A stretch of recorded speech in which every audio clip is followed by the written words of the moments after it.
When you pick up your kid after school, or when you sit at home with your girlfriend and you're thinking to yourself, let's go to Menchie's, it is crystal clear to you that the next 20 minutes are going to be great. Welcome back to BrandONE-On-ONE. My name is Michael Mudd, CEO of BrandONE Franchise Development. Today's story is a personal one for me. Before the launch of BrandONE almost 10 years ago, I had the privilege of spending 7 years inside of a brand that helped shape the way I think about franchising, systems, culture, and long-time brand stewardship. And that brand is Menchie's.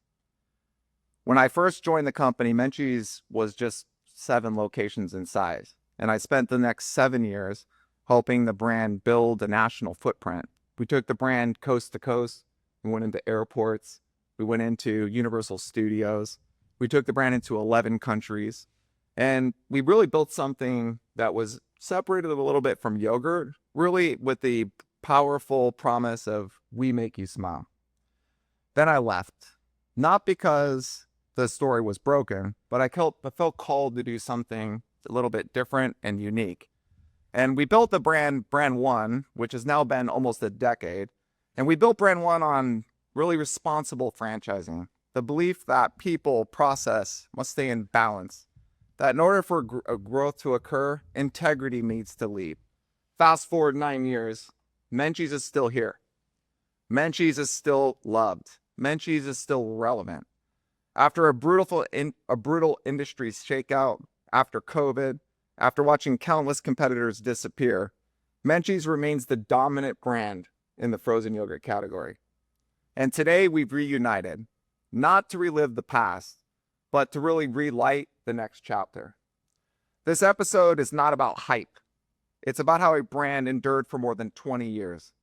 It's how it survived when others didn't.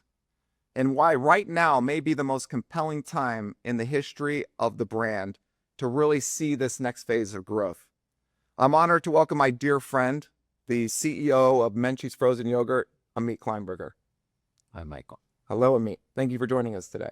My pleasure.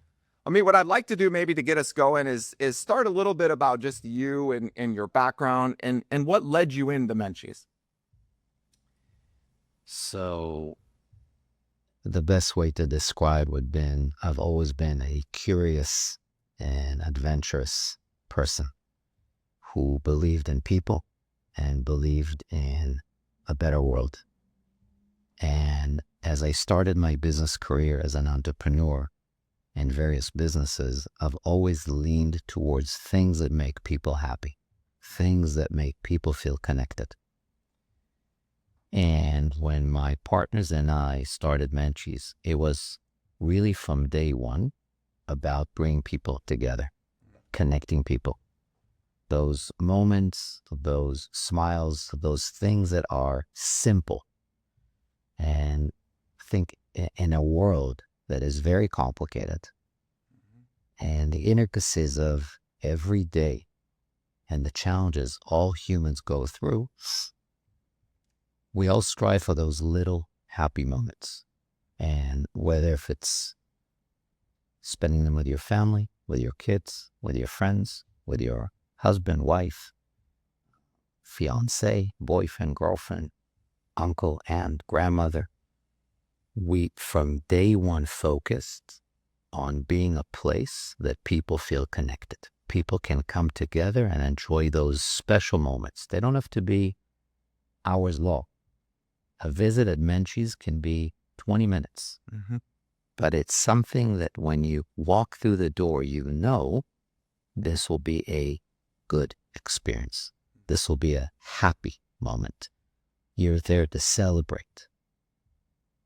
I can't recall one example of someone going to Menchie's to break up with someone, or someone going to Menchie's to announce bad news, or someone going to Menchie's to share a tragedy. Just not what the brand calls for. People go to celebrate life's best moments. So for us, it's always been that from day one. Amazing. I mean, a long journey. So for 20 years building this brand, Talk a little bit about your leadership philosophy. I just love the viewer to understand you a little bit better. We're a team, and I think leadership is best described as bring people together around a joint cause and working through the best that everybody can. There are always going to be challenges. It took us 20 years to get to where we are today. And we certainly had great moments, challenging moments, tough moments, happy moments, growth moments, moments of learning. So leadership is about picking the right people. You know, in the words of the great Jim Collins, it's putting the right people in the right seats of the bus. Much easier said than done, right? It's one sentence and sounds so easy. But behind that sentence is years and years of interviewing people, selecting the right people, keeping the right ones. Unfortunately, sometimes ending relationships with the wrong folks as far as the team. Because at the end of the day, you have to make sure that the team is right. So leadership is a glorified term for simply putting together a good team and working very hard and trying to see the positive in every person, trying to see life and people through a pink set of lenses. That's really what it's about. Yeah.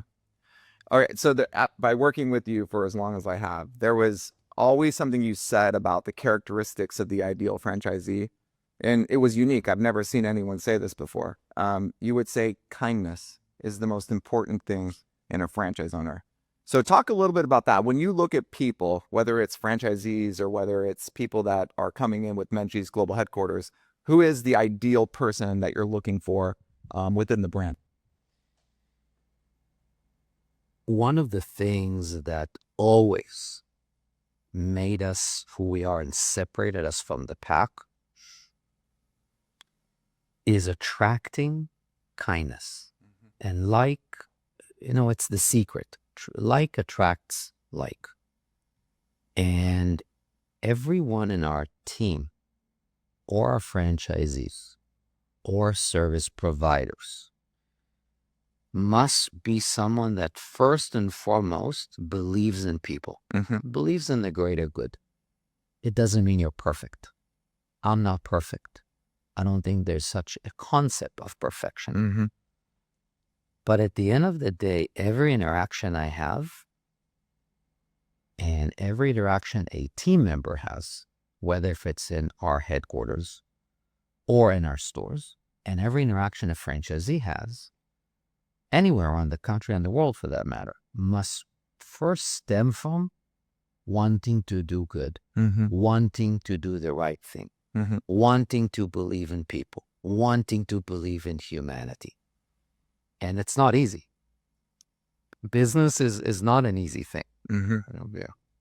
I've been in business for just about 25 years. And we started Menchie's 20 years ago. It's been a very long journey. And in all that realm of difficulties of getting here, I genuinely think we've always done the right thing, even when it was hard. COVID hit. It was a challenging time. There was points in the early phases of it, in the first week or two, that we had to figure out how to run a business, that its fundamentals stem from human interaction, while COVID was all about stopping every single human interaction possible. So it's almost like taking a basketball player and asking him to play without legs. It's not going to work.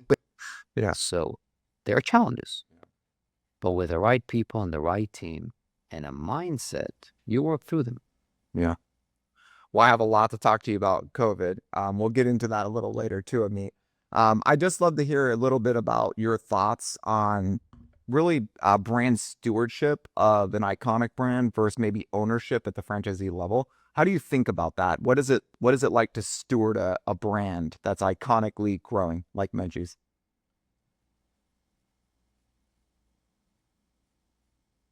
I think as I almost turned 46 years of age, I think we gained some wisdom. Mm-hmm. And it's really not about me. And it's really not about leadership. And it's not about any specific person. You know, in our brand, we have hundreds and hundreds of franchisees and many team members and thousands of Menchie's team members in stores around the country and the world. So leading this team is, you know, I go back to my days in the service as a veteran. At the end of the day, it's never about a person. It's always about what you're trying to accomplish. Mm-hmm. You're trying to fight for something good. So leading this brand for the past almost 20 years since our inception was really all about understanding what the consumer really wants and working really hard to provide and deliver on that. Mm-hmm. Easier said than done, and easily can be easily missed if you don't take the right steps, don't have the right discipline. Mm-hmm. And there are many, many stories of how you can make decisions that bring you to great points, and sometimes they can confuse the guest. Mm-hmm. You know, in every brand, there's the moment of expanding product menus, expanding product lines. And one of the lessons we've learned early on, guests around the country visit Menchie's for two reasons. One is to smile, to be happy, to feel something positive. The energy and the vibe is, I'm walking through these doors because right now I want to experience something good. Mm-hmm.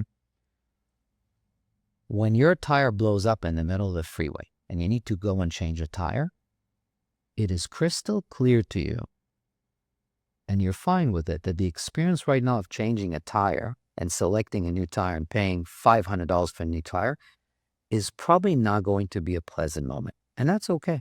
You understand that part of your day is dealing with challenges, and you're fine. Mm-hmm. But when you visit a Menchie's, it is very clear, and just like the analogy I gave, in contrast to a blown tire on the freeway. Yeah. When you pick up your kid after school, or when you sit at home with your girlfriend and you're 19 or 15 or 14 or 21, and you're thinking to yourself, let's go to Menchie's. Or when you're celebrating a birthday, or when you're going to an anniversary, or when you just want to have fun with families visiting out of town, or when you're alone and you need some thinking time quietly and you want a positive energy, whatever that may be, Mm-hmm. it is crystal clear to you that the next 20 minutes are going to be great. Mm-hmm. You're going to walk in, be greeted, smile, have fun, choose whatever you want, even if you're indulging, and even if it's a moment that you're going to have a Kit Kat or an M&M, and, you know, sometimes it's great and sometimes it's less. It's all good. It's part of the experience. Yeah. And you know that for the next 20 minutes, you have a respite. You have a break from a challenging day. You have a break from a challenging week, or you have something happy. And that's reason number one. Okay. And fundamentally, that reason is half of why people come and see us. And the second half is simple. You expect a great product and a great experience, ambiance with great service. Mm-hmm. And that's the more mechanical part. The product has to be flawless, has to taste good, has to feel good. It also has to be better for you. Mm-hmm. People know, and they're very clear in today's world, that what you eat is who you are. Mm-hmm. And what you eat is how you look like. And what you eat comes through your health and your happiness. Mm-hmm. And it's not about physical appearance. You can be happy at 100 pounds and you can be happy at 200 pounds and you can be happy at 300 pounds. It's not the issue. It's knowing that there are choices. And when you go to Menchie's, it's a choice of something that is better for you. Frozen yogurt is better for you and is significantly better than many other dessert selections. So having a great product and a great experience and a great service and that cube of a really good technical part of the experience alongside with the emotional part. Having a great visit emotionally and being happy and celebrating something, you merge these two together, and that is why you come and visit Menchie's. Okay. I love this. So in the yogurt boom, lots of concepts growing, trying to merge for space. And then we had the shakeout where you have almost an oversaturated market, lots of players, and then ultimately went into COVID, which was another shakeout. So there's a lot of brands that didn't survive that shakeout. Why Menchie's thrived during that shakeout. Why? What was the difference? You're correct. As you look into the early 2010, 11, 12, 13, 14, 15, the category just boomed. And they were literally hundreds and hundreds and hundreds of frozen yogurt stores open all across the country and the world for that matter. And when anything grows this fast, there's going to be a shakeout. And that shakeout took place in the latter part of those 2010s. That means 17, 18. And then the final shakeout was COVID-19. And yes, many brands did not survive while we at Menchie's thrived, standing today with 350 locations and growing. And if you ask me, there are multiple reasons, but the main reason, people don't buy what you do. People buy why you do it. And guests and consumers are a lot smarter than what people think. Those brands in the category of frozen yogurt believed that they were selling vanilla. They were selling frozen yogurt. We never sold vanilla. We will never sell vanilla. We obviously have that flavor. What we sell is very different. Their ethos, their focus, their mantra was we sell a product. When you sell a product, you're one of many, you're a commodity. But when you sell a reason, when you sell a why, when you sell the values behind it with a great product, you attract consumer loyalty. And especially during the shakeout and the pandemic, for us at Menchie's, every franchisee in every store, during pandemic in a survival mode, we knew something very clear. A great product is there, and we make a terrific product. But now more than ever, we needed to make sure the experience was flawless, was flawlessly fun. And we made sure that every guest, when they walked into our stores, were recognized, acknowledged, and appreciated for being there. And that is the Menchie's experience. That means we made sure that our guests knew we're here to make you smile. It just happens we sell frozen yogurt. That why separated us in the beginning, separated us along the way, but it was also the stone in which we stood upon while everything around us was shaking out, that fundamental, basic cornerstone of we make you smile. And we sell a lot more than frozen yogurt. We sell a reason to belong, a reason to be part of our community because we stand for positivity. The consumer understood that people don't buy what you do. People buy why you do it. And we fundamentally believe that is the main reason. While many of them did not survive, we thrived. I've heard you so often through our working together with Meet talk about the why of the brand. I'm interested because we make you smile is hard to define. Okay, it's easy to say, it's harder to define that. What what was the moment that took "We Make You Smile" more than a tagline and into the emphasis of the brand? Is there a moment? Is there something you could say of like how did that actually create from "We Make You Smile" as a tagline to actually a state of being for the company? I remember this very well. We just opened our first office, and we're sitting, my partners and I, and literally had 0 employees, just us, our founding group, and we're sitting together, and we're thinking about what this office is going to be like, what this brand will be like, and having a lot of internal discussions. And we're a very small group of owners, group of our founding team, and we're sitting together, and it was very clear to us that we're a burst of something good.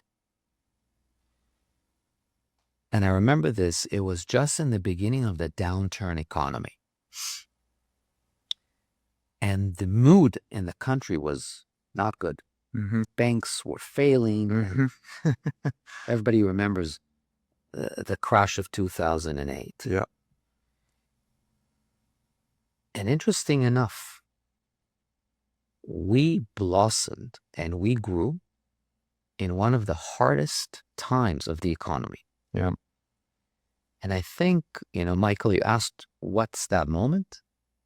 I think it's when we realized that when you're up for something good and something positive, and you're trying to bring to a community something that brings absolute positivity. In a shopping center, you can have a hair salon, and that's great. Yeah. You can have a grocery store, that's great. And you can have a kids' art learning center or a math learning center, and that's great. And sometimes you have a cigar shop, not sure how much value it brings to the community, or a tattoo parlor. Not sure if it brings positivity. Maybe yes, maybe no. I'm not categorizing anything. Or any type of store that may not bring positivity. And there you have us. When we enter into a shopping center, by far, we are one of the best, happiest, most positive anchors to that center. Landlords want us. Landlords fight to get Menchies in over other concepts or industries because they know it's something good. So going back to your question, what was that moment? We understood and realized that in the midst of a really challenging time, we bring good. We bring positive. We bring something that lifts the community. It brings people together. I remember we have a franchisee, Roxana. She's amazing. It just comes to my mind. She just emailed me a couple weeks ago. A few folks in the community came to wish her a happy birthday.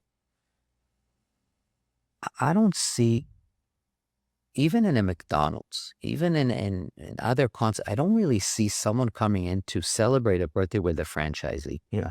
That happens at Menchie's. Because Roxana she weaved herself into the community.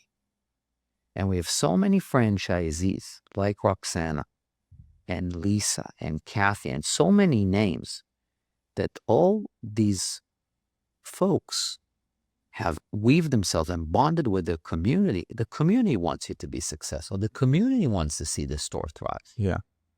So the moment we realized that we bring good was the moment we decided our mentality will be that we make people smile.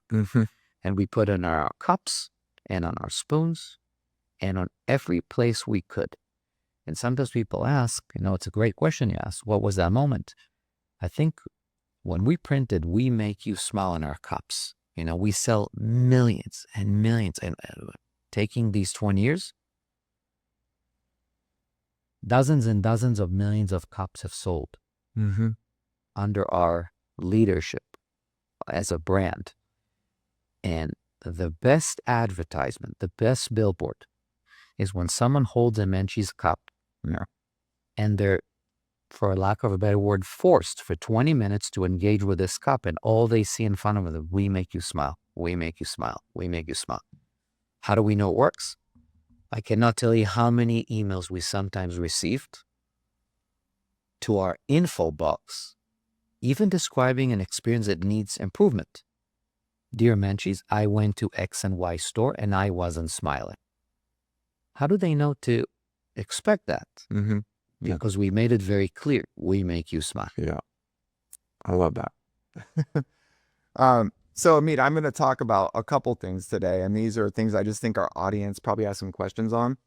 And this is when we were really building this brand 9 years ago, the biggest question I got from candidates and folks that were looking at the brand was, is it sustainable?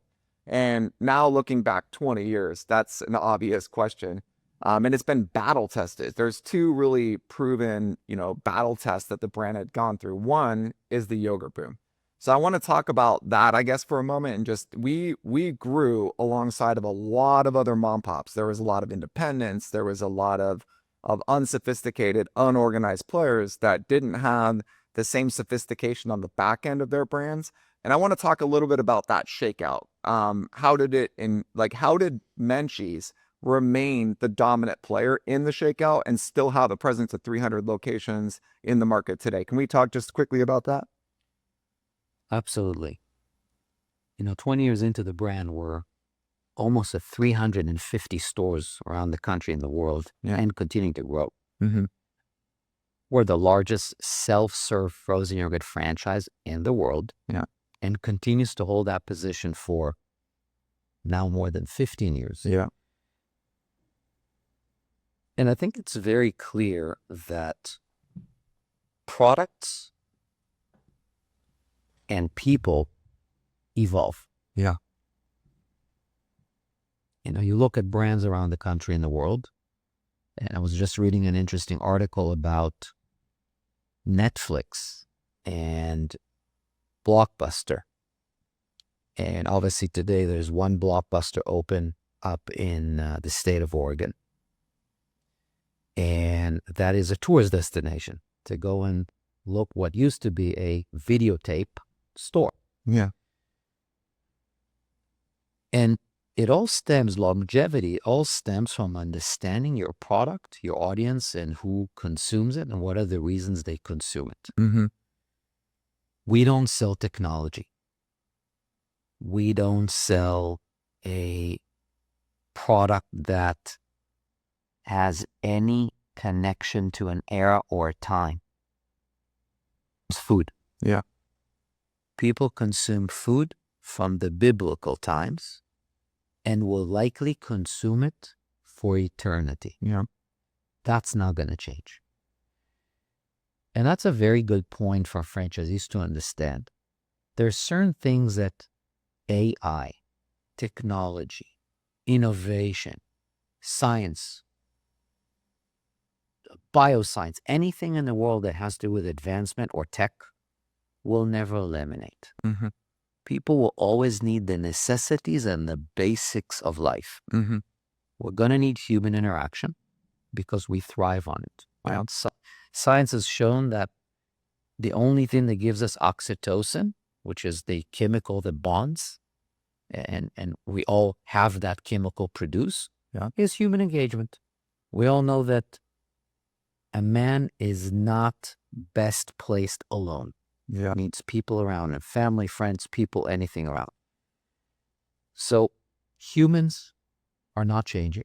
Mm-hmm. They're evolving, but they're still humans. They still need to consume energy and food to survive. They still need to indulge, and we have taste buds. We are engineered to enjoy food. Mm-hmm. That's not going to change. Our need for interaction is not going to change. Our need to go out of the house and be out there is not going to change. In fact, when someone is sad and they're at home, what's the first thing someone tells them? You really need to get out of the house. Yeah. You really need to be with people. You really need to engage. Yeah. Yeah. Well, that's everything we're about. Yeah. So by definition, if we sat here and we talked about a tech product or service, we provide streaming of movies, or I would tell you, you know what, we have to really, I was reading that the CEO of NVIDIA is concerned that his is going to go broke because innovation. We don't make chips, computer chips, and we don't make tech. We make something simple. We provide food in an engaging environment, in connectivity, with smiles. Yeah. None of what I described is going to become an obsolete factor in the world. All those will likely remain until eternity. Yeah. So we are poised to continue to grow. Frozen yogurt is a better dessert option than other dessert options. Mm-hmm. It has probiotic, various strains, 4 strains of bacteria that is proven to be healthier for gut and overall well-being. Our product is made at very high specifications and qualities and meet the certification seal to offer frozen yogurt. Mm-hmm. We believe we'll make a better product than anyone else in the category. Yeah. By far. That's a different topic I'm sure we'll discuss. And all those things don't point to any type of something that's going out of style. Mm-hmm. Menchie's is not a pair of jeans that 5 years later may be no longer in fashion. Kids, family, connectivity, excellent product, food, engagement, connection. Not a single word of those terms, which is what people choose us for, Yeah. will ever go out of fashion. Yep. Absolutely.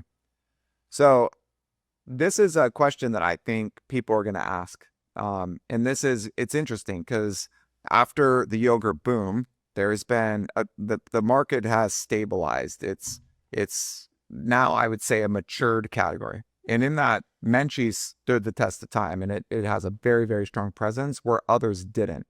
So I would ask, maybe the question that we might see from people is, where did my local neighborhood yogurt store go? Like, what did you know anything about industry trends, where things are going in terms of the category, in terms of consumption rate? How did Menchie's really strengthen during the shakeout where others disappeared in the shakeout? When we started in the latter part of the 2000s, closer to 2010, and that's 2007, 8, 9, those were our early years. And I remember, and really from day one, we had backwind. Frozen yogurt was returning. People loved it. It was a great product. The technology of food was advancing, so products became better. Mm-hmm. Consumers became more alert about choices and better for you. Yeah. You know, some attribute the late 90s and early 2000s for the food revolution, where in this food revolution, food companies became a lot more oriented towards informing the consumer. No artificial colors, no artificial flavors, better sugars, different options. Vegan became more trendy. Mm-hmm. Lactose intolerance, different options there. No sugar added, low glycemic values. So the food world started to go through a shift. Mm-hmm. And we had that backwind because we were a better product. Yeah. Because frozen yogurt is for sure healthier than ice cream. Mm-hmm. Yeah. Interesting enough, feels like ice cream, tastes like ice cream, which is even better, lighter, doesn't give you that heavy, full feeling, Yeah. and healthier. Yeah. Ice cream doesn't have probiotics. Frozen yogurt does. Yeah. Ice cream has more fat. Frozen yogurt less. It's non-fat. Yeah. Ice cream has more calories. Frozen yogurt significantly less. Ice cream has a lot more sugar. Frozen yogurt significantly less. Ice cream has colors. Frozen yogurt can come with non-artificial colors. Ice cream has artificial flavors. Frozen has no artificial flavor. So it's a lot better. And that became a major backwind. Mm-hmm. Yeah. And like anything in life, when something becomes trending or trendy, you have to rise, cream will rise and to the top. And many, many brands. I remember when we started, within several years, there were over 50 brands in the country competing in this category. Yeah. We were not the first frozen yogurt shop to open in this country. We were not the first self-serve frozen yogurt shop to open around this country. But we were the little engine that could. Yeah. We knew from day one that we are very focused and we are arriving with a different message. We are here to not just provide great food, but we are here to provide a why. We're here to provide a reason. Yeah. People don't buy what you sell. People buy why you sell it. People connect to the reasons behind a product, not just the product. Yeah. People connect to what the product stands for, to the values it stands for, to what it is about. And in our core, everyone in our team, you can walk through our office any day. Anyone in our team knows the number one value of our brand is be kind, be good, bring positivity to the world. So that became very quickly a category that blew up, a category that expanded. And now you have to compete. You have to be a better franchisee with a better operation and a better store and better service and better product. And we can go on and on. All these categories within our business, we made sure that we're really focusing on three things. The experience. Yeah. It's more than yogurt. The service. The experience is the vibe, the ambiance, what you see around you, what you experience, what you sense, touch, smell, feel, the emotion. Yeah. Service is your engagement with our team. And third is our product. And between product, service, and experience, we made sure to really hone in on each one of those things. And within time, many brands could not keep up with playing at this high level in the game, from the first quarter to the last quarter. Yeah. And they couldn't keep up with it. And we worked very, very hard. There were years and years and years that, I remember my weekly schedule, for over a decade, probably was 100 hours a week in the office. Yeah. That's what it took. That's the focus it takes. And it's not just me, it's everyone. Yeah. But it's a focus on really delivering something good. And that allowed us to sustain and be where we are today. Yeah. And it's been an extraordinary story. So that obviously was, I would say, the first battle test, is how we came out from that gigantic emergence of the category. And then the second one, which I think is interesting. So I think the second real major battle test was with the pandemic. So we went through a global pandemic, which nobody had the ability to predict or to prepare for. And Menchie's went through that with I would say, I'd love to hear that. So as we went through the pandemic, obviously there was closures of locations and there was a lot of unknown things. There was a lot of information that was out there. How did the brand respond to the franchise community during the time of the pandemic, Amit? I remember this so vividly as if this was a minute ago. It was March 10th on a Tuesday. And I attended an event. This is March 10th, Tuesday, 2020. Okay. Midday, and I'm attending an event. And as I attend the event, I hear people speaking around me. Did you hear about this virus going around? And I was so busy. And I said, yeah, but there's work to do. And I remember our head of administration in the office, her name is Kristen, coming to me on Friday, March 13th at 1 p.m. and telling me that the team in the office is kind of concerned and maybe we should let them early today until we figure out what's going on with this pandemic.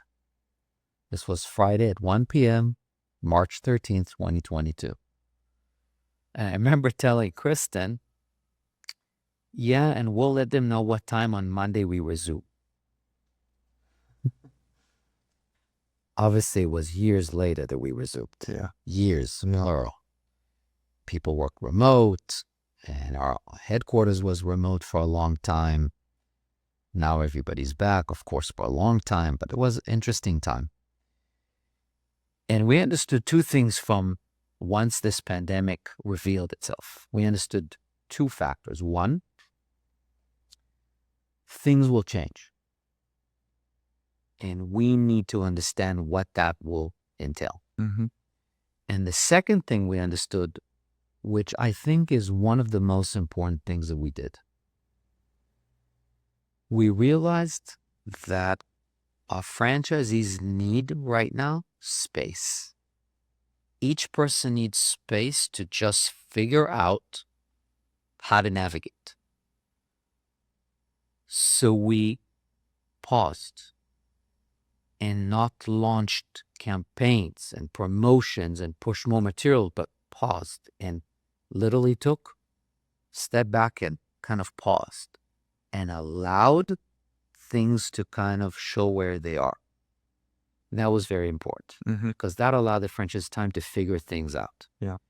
And then obviously with some techniques and third-party deliveries and other things that came about, obviously government programs that supported franchisees all around the country and all that. And quickly within time, we saw, well, quickly is relatively, but as things calmed down and the world started resuming, we figured out something very interesting. Just like you asked me a while ago, what happened to the boom and the trend? Even a pandemic will not stop two things. Humans need to eat and human needs of engagement, entertainment, connectivity, and human connection. Yep. And the second the world resumed, business came back, roaring back. Yeah. Because our audiences, our fans, yearned for the Menchie's experience. Yeah. They wanted it. Yeah. It was simple. It's not expensive. You can take two kids. A dad can go with two kids to Menchie's or a mom using a $20 bill. What experiences can you make a child this happy with a $20 bill? Do they family afford to go to Disneyland? I can tell you from experience, it's $1,000. Yeah. It's $1,000. Yeah. It's 4 tickets, at least 2 meals throughout the day, gas, all that combined and as you walk out, you have to walk through the Disney store, so that's another $100 purchase. The meals, the 4 tickets, the gas, the $100 purchase is $1,000 for that day. Yeah. $20 bill. That's 50 times. You can visit once a week for a year for the same price of one day in Disney. Yeah. That's the power of the brand. Yeah. So when we understood that and we saw the audience roaring back, we were thrilled. But then we saw another thing, and that's fascinating. COVID, unfortunately, did something for the brand that it did for most brands around the country in the service category, hospitality. Okay. Unfortunately, there are some stores that did not survive. And when we look back and analyzed, it were 3 categories that enabled or caused those stores to not survive.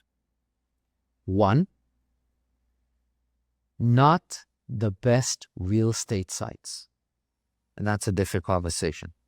Real estate is a very important decision. Yeah. Choosing your location is critical. Yeah. Those sites that were not the best sites got impacted. Number 2, operators that their heart wasn't fully all the way in. Maybe they saw Menchie's just as an investment, not as something you want to really be involved in day to day and really be a part of. Yeah. or folks that it was a hobby, and there's nothing wrong about it, but it was just a hobby. Yeah. Or folks that enjoyed the business, but it really wasn't their main factor in life. It wasn't something they were passionate, truly, truly passionate about. And we saw that as a second thing. And third are specific communities that didn't really got involved in the store. So franchisees that did not really involve and rally the communities around them. That makes sense. And COVID, those three categories between real estate, passion of franchisees, or communities that were not as involved. And by the way, all these things trigger one another. When you don't have the right site, you may not be as passionate, or when you're not as passionate, you won't choose the right site, or when you're not passionate, you don't involve the community, or when the community is not involved, you don't have the right site. So they all kind of trigger one another. Yeah. And COVID took those stores and gave them realization they may not be in the right business for them. And yeah, we shed those stores. We regretfully, it's not something we're happy about. No brand likes to lose stores. Mm-hmm. But pretty much all service categories lost some size in the pandemic. That's part of the business. Yeah. And most frozen yogurt brands shrunk to either a point of inexistent, meaning they stopped existing, or majority of their system shrunk. Yeah. We didn't. We stood with over 300 locations post-pandemic, strong, and with the right locations, which now gives us a very good platform. Yeah. Systems are better. Tenureship of 20 years behind us. Yeah. Fans that love the brand. A category that is not trending, but rather frozen treats will always be consumed historically since the days of the birth of the great nation we have. Yeah. Human connections. Nothing here is obsolete. Nothing here will stop. And now with really wonderful franchisees, and we have amazing franchisees, we are looking forward and poised to grow and really position ourselves as America's best and strongest frozen dessert brand by far. Yeah. I mean, it's pretty fascinating because I did a ton of due diligence just on the industry's demand. And as I looked into it, so frozen yogurt specific is growing over 3% in terms of an increasing demand every single year. So it's an interesting observation right now is that there has been the yogurt boom, which has pushed a lot of competitors out. They just weren't strong enough to compete in the space as it just emerged with all kinds of competition. Then we had another with the pandemic, which pushed a bunch of other players out or weakened them. We've got an increasing consumer demand, which if you look into the franchise disclosure document, actually the brand's revenue is increasing in each one of the stores year over year for 2 years in a row. I mean, it's consistently growing in revenue, which just creates the opportune time for Menchie's to really take its position today and move into where we're going to meet, which is 1,000 locations in a short period of time. So it's been exciting. But talk a little bit about is there anything specific about the business model that makes it really, I guess the model itself being self-service or lack of labor or a labor light business that made it more battle proof as it went into COVID? Anything specific about the actual day-to-day business model? Yeah, the business models is a key factor in our survival of COVID. Mm-hmm. We have fundamentally 3 components that help in any business, and we shine in those. 1, our labor model is thin. The consumer is the labor part of it because the consumer grabs the cup, you don't need to hand it, fills it on their own, you don't need to fill it, chooses their items, you don't need to do anything. If they cause any uncleanliness. They miss the cup, some yogurt drips. Many times they'll clean because they'll take a cup and then they'll remove it and they'll clean a bit. And so the consumer helps with all of that. They pick their toppings, they serve themselves, they walk it to the register, they place it on the register. Everything I just described, in most cases, is managed by your team, not with us. So our labor model is relatively thinner, significantly thinner than your regular food service establishment. Yeah. Second, your preparation to serve the meal is almost inexistent. Yeah. Because we manufacture our product in a dairy in Southern California under the highest and strictest standards. Yeah. It arrives in a jug, no different than a jug of milk. Yeah. You open the jug and pour it into the machine. The machine has its mechanism of freezing and getting the product to be consistent and delicious, which is also very simple. These machines, our machines have not been pretty much upgraded for the past 40 years. Same technology, no different than cooling a product and then getting it from one temperature to a colder temperature. That's pretty much it. They're mixing it. Not complex technology. And the most complicated and involved is filling topping bins and prepping fruit. Yeah. So that's the complexity. So it's a relatively thin labor model, one. Yeah. The preparation to serve the guest is not complex, two. Yeah. Yeah. And third, you don't need to really, once you conduct your pre-opening and then your grand opening and you weave yourself to the community, you get involved with schools and foundations and everyone around you, and you, more than anything, you're a retail store, provide those three elements, this triangle of ambiance, product, service.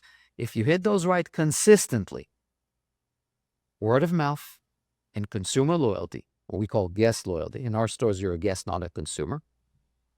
Guest loyalty will follow, and it builds itself up. Yeah. So fundamentally, those elements are significantly easier, and they helped us battle through the pandemic. Yeah. Because models that are labor heavy had a really tough time. Yeah. Or models that really need to fetch the consumer in. You know, if you're, let's say, a brand that is a home-based service, which there are many in franchising, and you need to invite people into your home, dear God, that would have been through COVID probably an impossible feat. Impossible, because you need to invite people. Well, nobody did that. Yeah. And here, guests were walking into stores. So they put masks on and they use gloves and they figure it out. And they consume the product. Yeah. So all these things helped us battle through COVID. Yeah. And I love that. We've been doing it for 20 years now, Meat. So you probably don't think of just how genius this self-serve model is. But what I kind of like to think about it is your most important team member is your guest, because they're actually making it for themselves perfectly. And so what's so unique about that in context to other food service models is that you're telling a food service company what you want to eat, and then they're going to go make it, and then they're going to bring it back to you.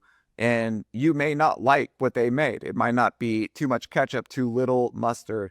But with the self-serve model, this guest is making their perfect dessert, which actually leads into the satisfaction of what they're consuming at the end of the day because they made it themselves.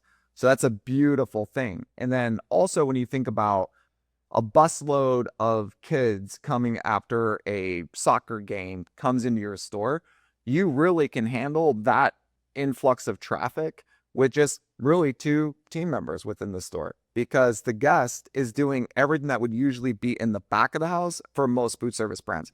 I think Menchie's, that's a phenomenal value proposition, is just the actual service model itself. does reduce the labor, and it just really allows the franchisee to focus on the store level experience, which is the critical part, is we make you smile. There's so many things that go into that, but operationally it's simple. The more difficult part is creating the experience within the store level. Would you agree? You said something that is so important. I was eating in a restaurant last night, and I'm a picky eater, and I've always been. My mom used to describe it that when I was a little kid, if one food touched another food in the plate, I would not eat the food. I'm a child. I have a hard time with how I eat, and I'm not unique. Many people are the same. Yeah. Because humans have preferences, have choices. Yeah. And there's certain things we all do differently, just the way it is. And you said something so important. It's almost impossible to do something for each of us the way we would do it ourselves, because we're all so unique and particular. That's the beauty of the world. You think about it, we have over 7 billion people on planet Earth, yet only identical twins look the same, and even they can be set apart when you look at it. So think of this world we created, this machine, that you have more than 7 billion people, and nobody looks the same, sounds the same. I mean, it's quite remarkable. Yeah. And those more than 7 billion people, each person is a world on its own. A world of thoughts and feelings and everything. And they also want their food, whatever it is, served their way. This is my cup of coffee. I just made it this morning. Yeah. You can try to make the cup of coffee. I put an exact amount of milk, an exact amount of instant coffee. I like the water temperature in the exact way I want it. I even like it filled only to a certain point that I like it. Yeah. It's impossible for you to make this the way I make it for myself. You will fail each and every time. Yeah. So at Menchie's, you make what exactly you want. Yeah. And Michael, what you said is so important. Because think about this. Enterprise Rent-A-Car invented Net Promoter Score. What is Net Promoter Score? It's a very simple question of, after you experienced our brand, would you recommend us to your friends and family? So your Net Promoter Score is a direct correlator to your satisfaction of the experience. Yeah. When you serve yourself, it is almost guaranteed that your Net Promoter Score will be higher. Yeah. Because you made the decision. Yeah. You decided how you want that. Yeah. And the second part, and nothing can compete with self-serve. Guest satisfaction, nothing can beat. Yeah. Because you made it yourself. And the second thing you said, you're right. There's an organization that here locally we support, and it's an organization that brings kids with cancer and brings them to a trip, and they do a lot of fun stuff. They go to Disney and many places and kind of try to bring positivity and kind of help them heal through feeling good. And I recall a couple months ago, they brought a bus to one of our stores, and I was there.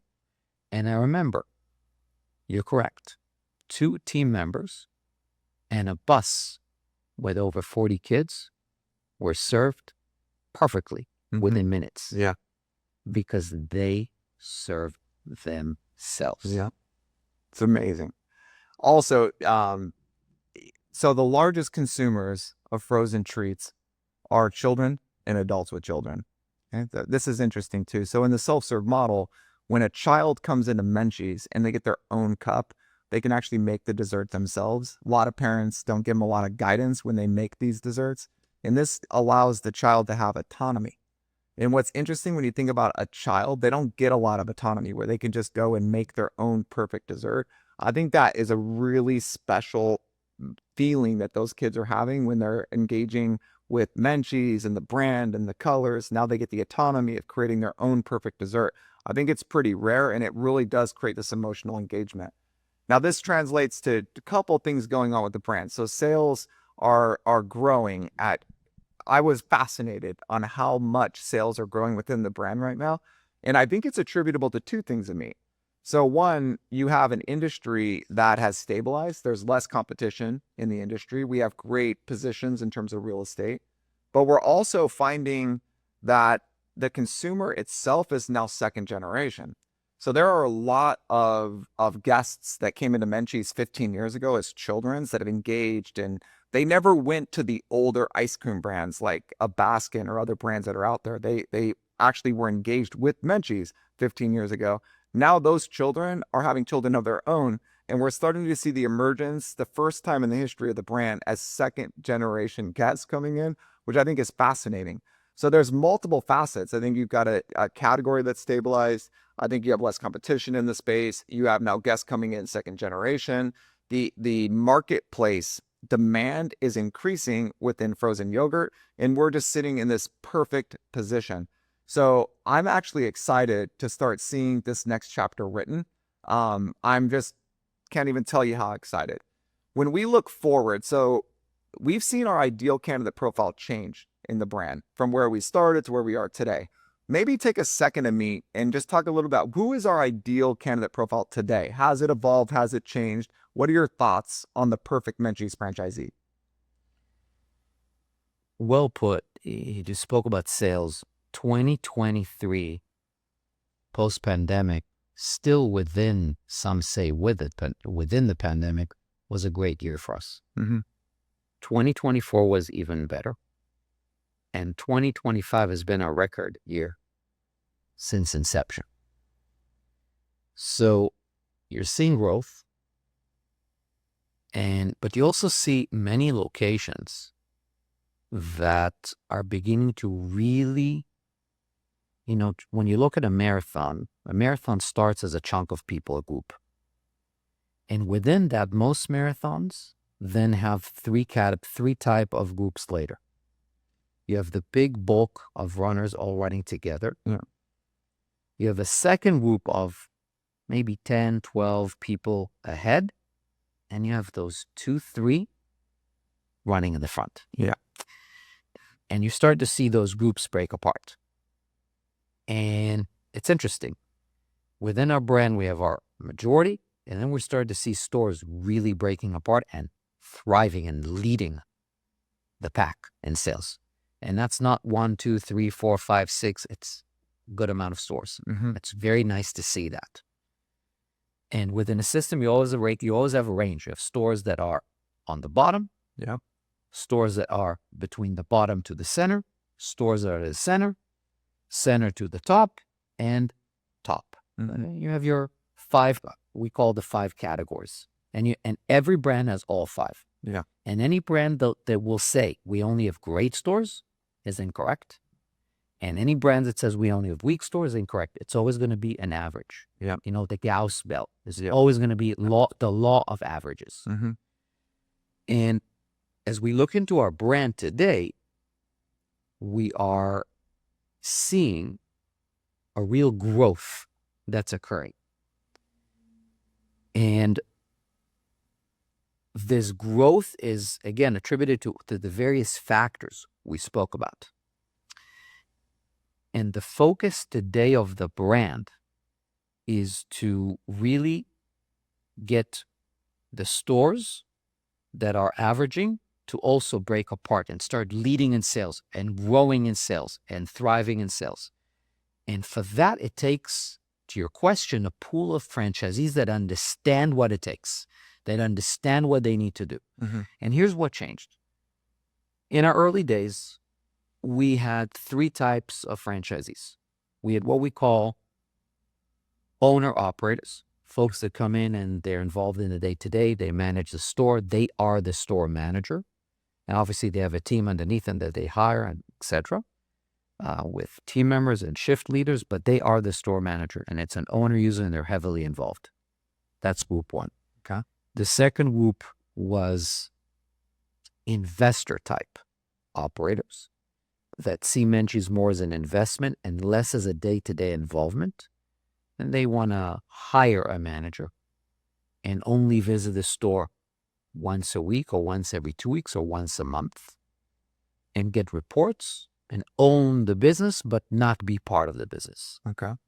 And the third category was kind of the empire builder who says, I want to build 10, 20, 30, and be even less involved than just own it. Yeah. So it goes in involved, less involved, almost no involvement. Yeah. And we learned within time, again, as we spoke about sales and our growth in the past couple of years, we learned that who are these stores at the marathon that are starting to do better and better and better and better? And what we've seen is that it is not the ones who want to open 20 and 30 because they're not as involved. Yeah. And it's not the ones who saw Menchie's just as an investment and never wanted to be a part of the community, never wanted to be a part of the day-to-day operation, never wanted to be a part of being in the business. They just wanted to look at the business and not being in the business. Yeah. And fortunately, that was the minority.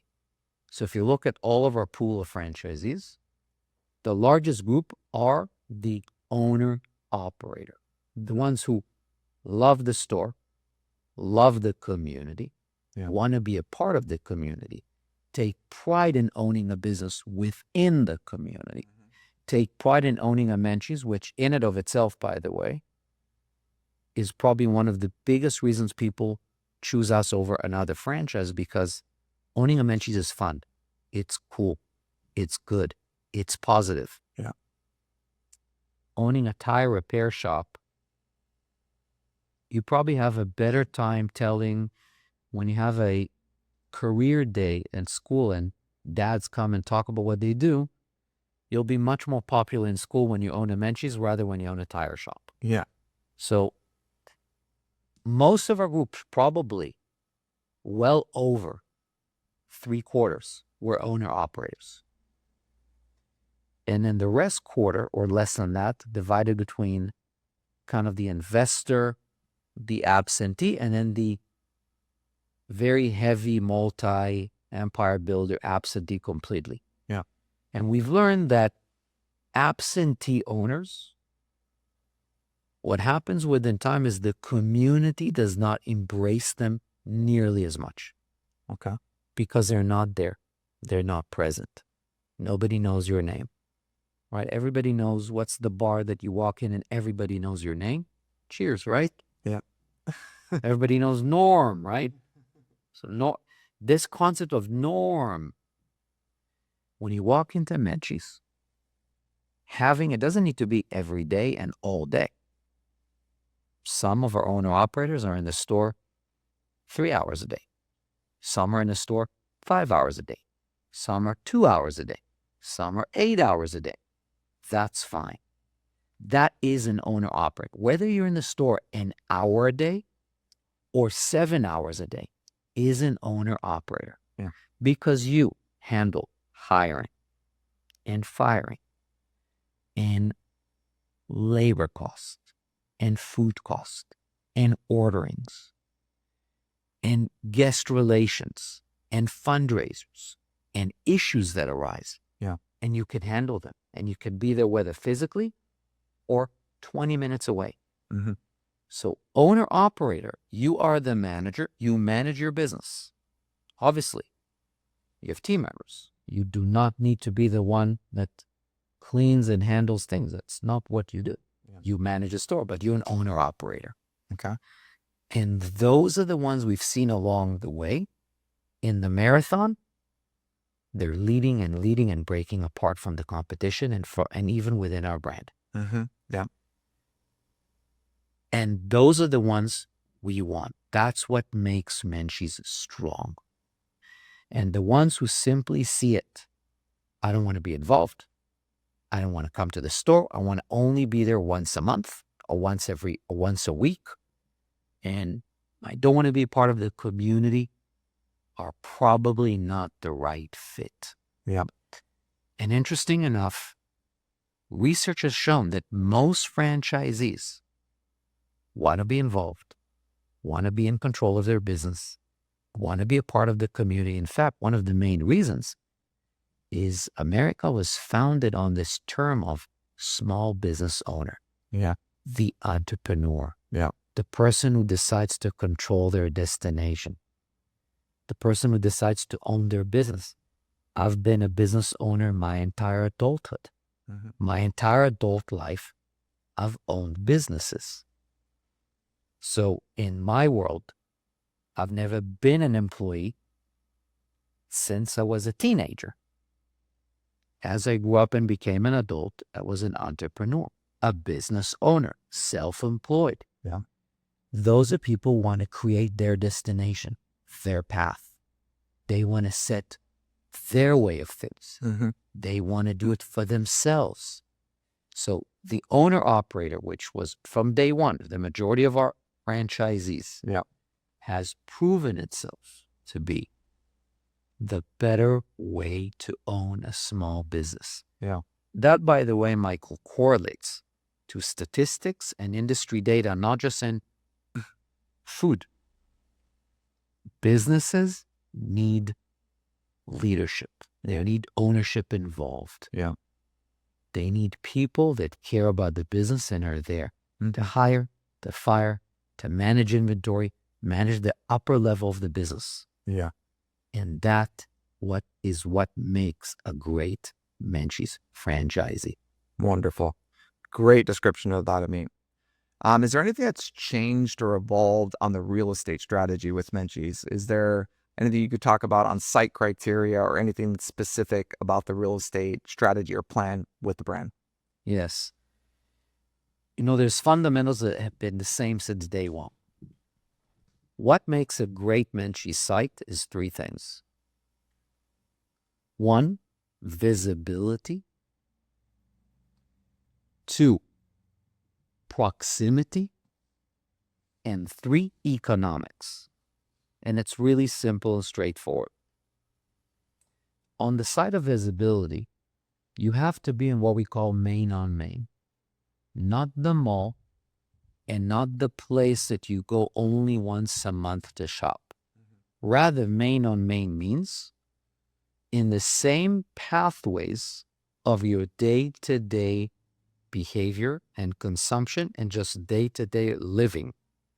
Meaning, next to your grocery store, next to your dry cleaning, next to your hair salon, next to your nail salon, next to any day-to-day service. Places you go every single day in your beaten path, on the way to school, on the way to work, on your way back in the neighborhood. Those places that you drive by every single day, that's what we call visibility. Mm-hmm.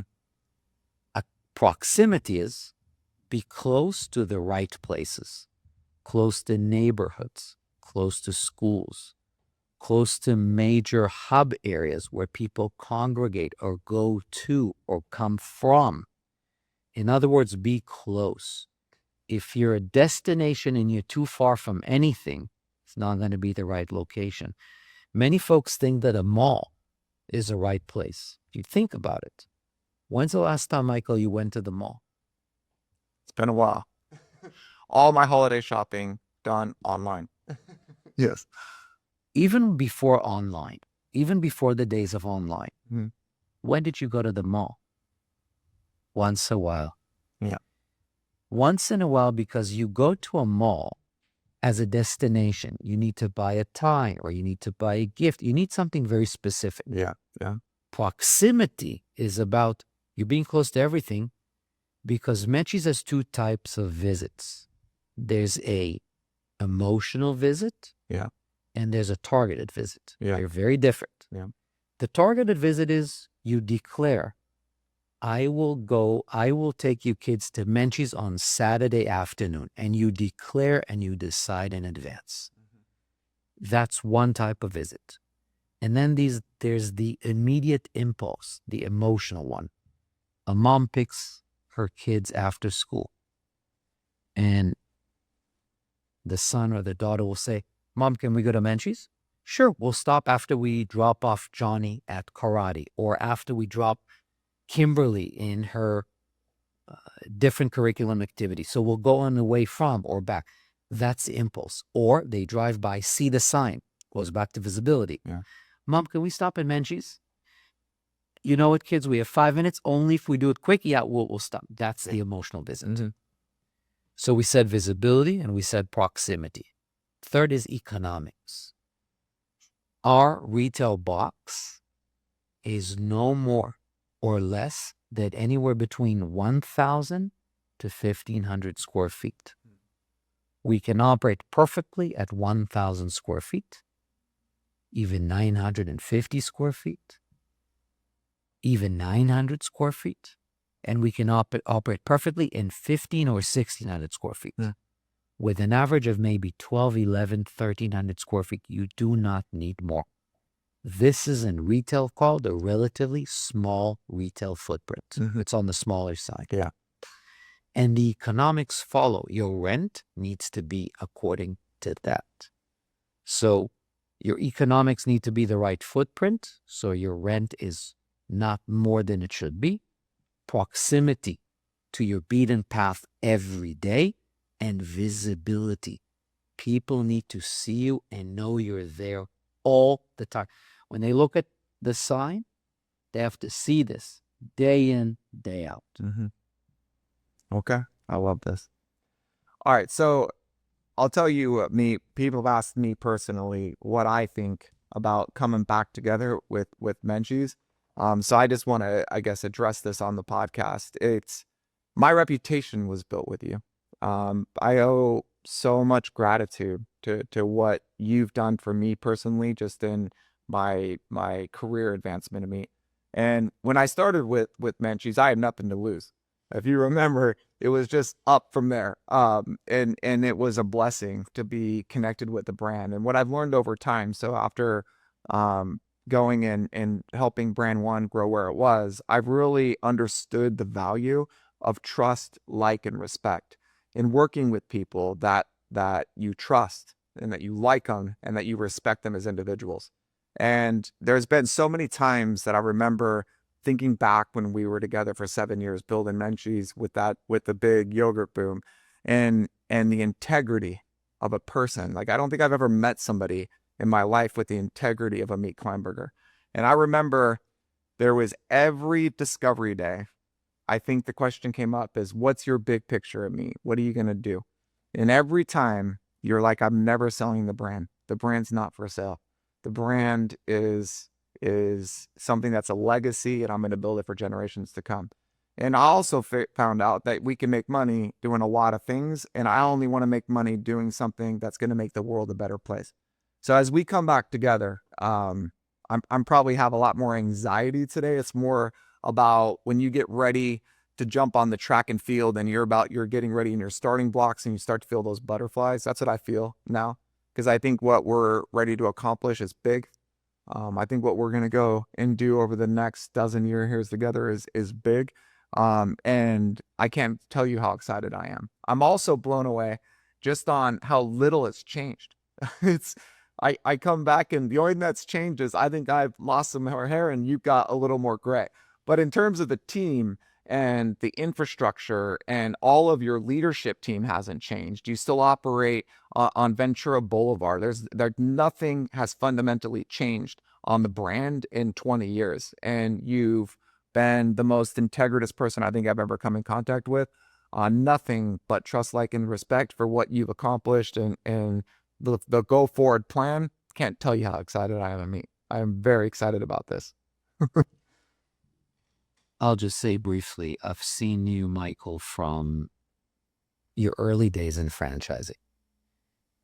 And, many people, I'm sure you're asked the same thing. Today, you own a very successful company and you're a successful guy. But what is success? You don't eat today more than you ate 20 years ago. No. You're probably even skinnier than I've seen you back then. You don't really behave differently. Success is not defined by the monetary value. Success is defined by longevity, Mm-hmm. by prosperity, by happiness, by health. And your ability, and I've seen you. Anybody who knows you knows you're genuine.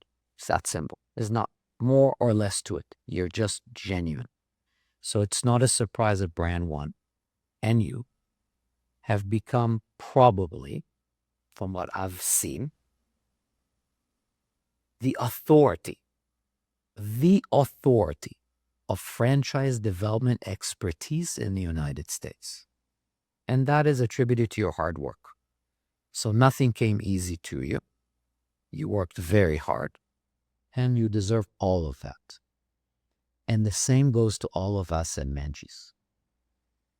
It was never about me or anybody specific. It was about a group of people, franchisees, team members, vendors, all of us that came together to build something good, to build something positive. Mm-hmm. We're not perfect. We'll probably never be perfect. But we really, really try hard. Mm-hmm. We consistently try to do what we say and say what we do. Mm-hmm.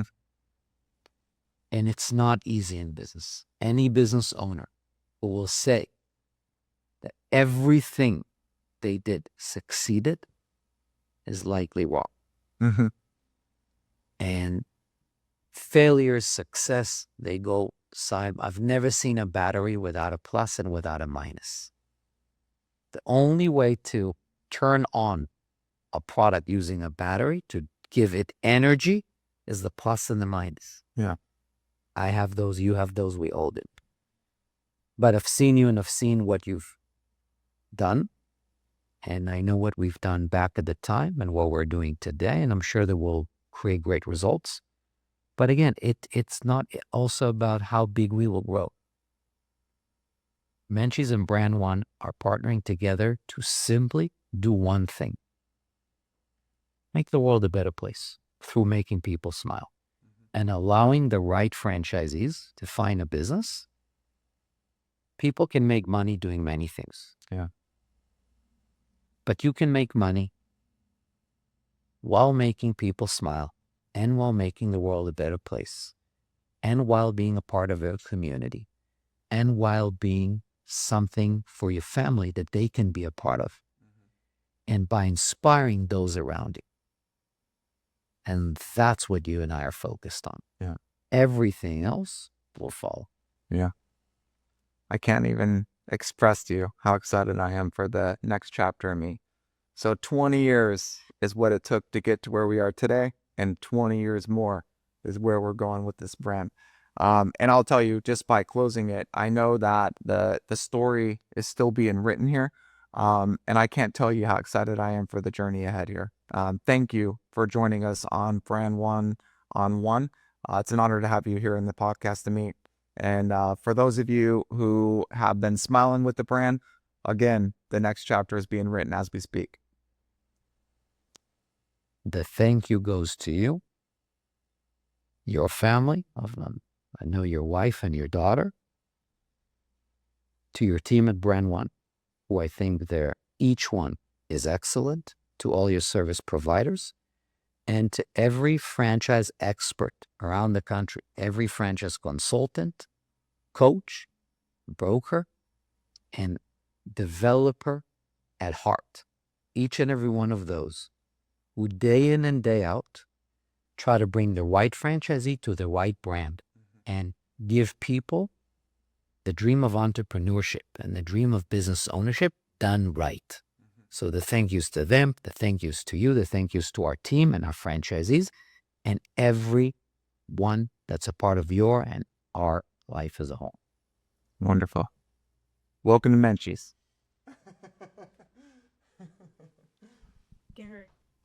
I was going to tell you to say that if you didn't, so that was good. I can